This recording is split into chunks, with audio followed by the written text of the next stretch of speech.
오늘 이 본문에 보면 레위 자손의 이 복무에 대한 내용이 기술되어 있습니다. 이 본문을 통해서 우리가 알 수 있는 중요한 신앙적인 내용들이 몇 가지가 있는데요.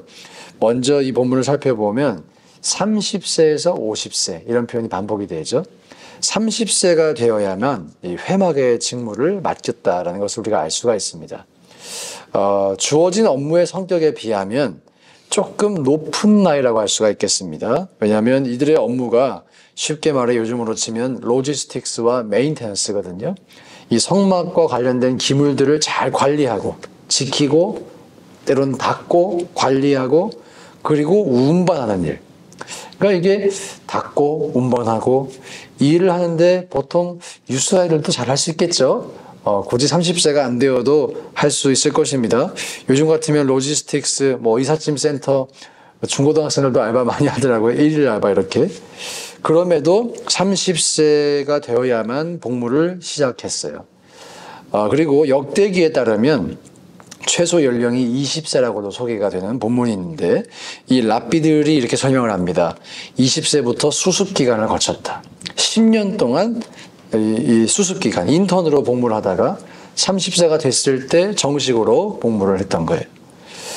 업무의 성격에 비해서 수습기간도 상당히 길어 보입니다.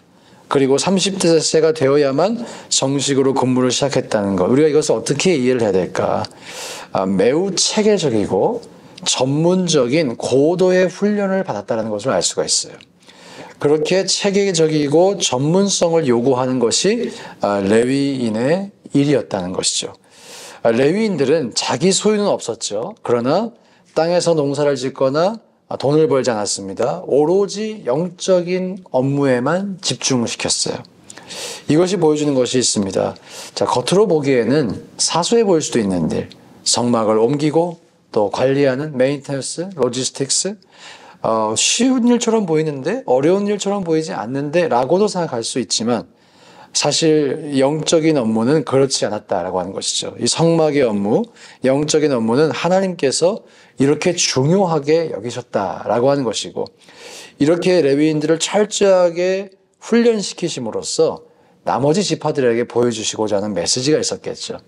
이만큼 나는 이 예배와 제사를 중요하게 여긴다. 나를 섬기는 것을 이렇게 중요하게 여긴다. 저와 여러분이 이것을 발견할 수 있기를 원합니다.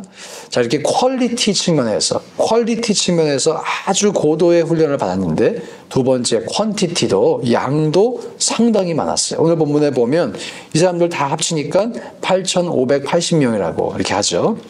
자, 성막의 크기가 폭이 25m, 또 길이가 50m. 축구장 이 페널티 에어리아 기억나시나요? 그거 한 2개가 안 돼요. 정확하진 않겠지만 우리 교회 그 예배 드리는 예배 장소랑 신교실 다 합친 거 그 정도, 그거보다 작을 수도 있겠어요. 예, 부피로 따지면. 근데 저희는 지금 100명 들어가면 꽉 차 보이는데 거기에 몇 명을 배치시켰어요? 8,580명. 예, 와, 그죠? 어마어마한 숫자예요. 물론 돌아가면서 로테이션을 했지만 사람을 거기다 꾸겨 넣는다고 생각해도 안 들어갑니다. 어찌 보면 이거 필요 이상의 숫자인데, 그리고 이게 이 성막의 기물들이 정해져 있잖아요. 정해져 있고 이렇게 많은 숫자가 왜 이렇게 많이 투입이 됐을까라고 생각이 될 수도 있겠어요. 다른 11지파가 볼 때 또 11지파는 이 사람들을 먹여 살려야 했습니다. 그렇죠? 먹여 살려야 했어요. 야, 이렇게 많은 사람들을 우리가 왜 이렇게 먹여 살려야 하나? 야, 너희들 순번 안 돌 때 솔직히 일 많지 않잖아. 나와서 일 좀 해라. 할 수도 있었을 것 같아요. 그런데 오늘 본문에 모세와 아론이 순종했다. 이런 표현이 나옵니다. 순종했다. 순종했다는 표현이 계속 반복적으로 등장하는데 사실 숫자를 세라. 그 일이 그렇게 어려운 일은 아니겠죠. 근데 순종했다는 표현이 강조되는 이유가 무엇일까요? 이들에게도 이게 좀 많은 숫자라는 생각이 좀 있었던 것은 아닐까. 그렇게 생각해 봅니다. 순종하는 것이 조금 상식적으로 어려운 일이 아니었을까. 이렇게 많은 인원을 예비해 놓고 20살부터 10년간 인턴 시키고 30살부터 이제 20년 복무시키는. 야, 이렇게까지 해야 되나 하는 생각이 충분히 있을 수 있죠. 자, 이렇게 퀀티티와 퀄리티가 보여주는 것이 있어요. 하나님을 섬기는 일이 이만큼 중요하다는 것입니다. 우리가 이성적으로 합리적으로 생각할 것이 아니라 하나님께서 이것을 이만큼 중요하게 여기시기 때문에 우리도 그것을 중요히 여겨야 한다는 것이죠. 그래서 하나님께서 이것을 가시적으로 퀄리티와 퀀티티로 보여주신 것이라 라고 우리가 이해할 수 있습니다. 오늘 이 본문을 통해서 우리가 이 본문을 이렇게 첫 번째로 적용할 수 있을 것 같아요. 오늘날에 이제 교역자들이 있습니다. 사역자들.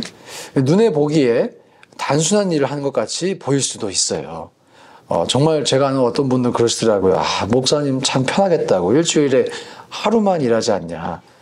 그래서 제가 원하시면 신학교 추천서 써드리겠다. 그래서 그렇게 보이시더라고요. 저는 하루만 쉬는데 하루만 일하지 않느냐고. 근데 이 일이 쉽지 않습니다. 고도의 영적인 훈련, 신학적 훈련을 받지 않으면 제대로 감당할 수가 없어요. 정말 좀 그런 표현으로 돌팔이 될 수도 있어요. 아다르고 어다르다. 한국어 표현에도 아다르고 어다르거든요. 하나님에 대한 이해를 우리가 살짝만 바꿔도 뒤틀려도 이단 사입이 되기가 쉽습니다. 그리고 우리의 신앙의 이 건강이 어떻게 말씀을 잘 이해하고 전하느냐, 여기서 출발하는 것인데, 이 아다르고 어다른 이 미묘함을 잘 소화하지 못하면 참 힘든 일이 발생합니다. 교회 안에서도. 저는 사실 오늘날 교회에 상당히 많은 문제, 대부분의 문제는 제대로 훈련받지 못한 이 교역자분들이, 과거의 선배님들이 만들어낸 문제라고 저는 생각해요. 그래서 잘 훈련받고 준비되는 것이 만큼 중요하다. 그렇게 정말 믿습니다. 저희 교회 교역자분들한테도 무조건 박사까지 공부하라고, 기회가 주어졌을 때 무조건 공부를 해라. 그리고 무조건 기도해라. 얼마나 제가 조금 할시하게 밀어붙이는지. 왜냐하면 그만큼 중요하다고 생각하기 때문이에요. 여러분들께서도 이러한 수고와 중요성을 알아주시면 감사하겠습니다. 예. 제가 제 얘기를 하려니까 좀 쉽지 않은데, 영적인 일, 이 레위인들의 복무를 보면서 하나님이 얼마나 이들을 철저히 훈련시키셨고 또 얼마나 많은 사람들을 사용하셨는지 우리가 그것을 보면서 교역자들을 여러분 사랑해 주시고 또 기도해 주시기를 부탁을 드립니다. 자, 이것을 또 우리에게도 이렇게 적용해 볼 수 있겠어요. 여러분의 마음속에 여러분이 성막을 중요하게 생각하는 분량이 저마다 있으실 거예요. 여러분이 얼마나 그 성막을 중요히 여기시나요? 퀄리티와 퀀티티 측면에서 얼마나 하나님과의 관계를 여러분들은 소중히 여기십니까? 저는 이 성막과 이 진의 배치를 보면서 한 가지 발견한 게 있어요. 성막이 딱 정중앙에 있잖아요. 12지파가 동서남북 이렇게 배치가 되어 있고 모든 진의 한가운데 있다, 성막이. 이것이 보여주는 것이 있다고 생각합니다. 우리의 마음속에, 우리의 삶의 중심이, 마음의 중심이 예수 그리스도가 되어야 할 줄 믿습니다. 예. 그리고 또 한 가지 제가 발견한 거예요. 성막이 한 중심에 있기 때문에 모든 지파가 도달할 수 있는 거리가 꼭 같진 않았겠지만 유사해요. 별 차이가 없어요. 주님은 언제나 우리를 만나주실 준비가 되어 있어요. 참 은혜가 되더라고요. 예. 유다 지파가 와도 다른 지파가 와도 주님은 언제나 그 자리에 계세요. 만나주실 준비가 되어 계세요. 저와 여러분이 하나님을 섬기는 일, 겉으로 보기에는 단순해 보이는 일처럼 보일 수 있어요.